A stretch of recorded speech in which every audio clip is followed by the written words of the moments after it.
আরজিকরের বিচার চেয়ে এবার দুর্গাপুজোর অনুদান ফিরিয়ে দিয়েছে কলকাতার একটি ক্লাবও। এর আগে হুগলির 4টি ক্লাব দুর্গাপুজোয় সরকারি অনুদান প্রত্যাখ্যান করার কথা ঘোষণা করেছিল। এবার সেই তালিকায় নাম লিখিয়েছে গার্ডেন রিচের মুদিয়ালি আমরা কজন ক্লাব কর্তৃপক্ষ।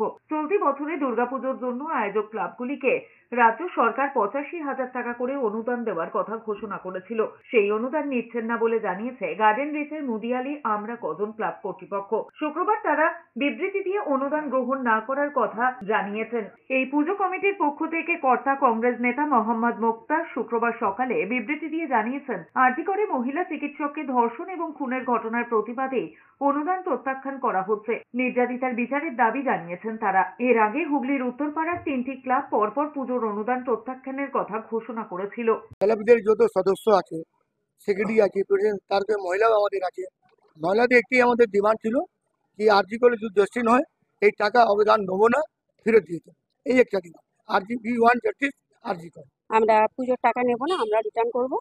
দুর্গাপুজোর আমাদের টাকা দরকার নেই। আমরা আমাদের মতো যেটুকু টাকা দিয়ে আমরা পুজো করি আমরা সেভাবেই পুজো করব। আমরা জাস্টিস চাই।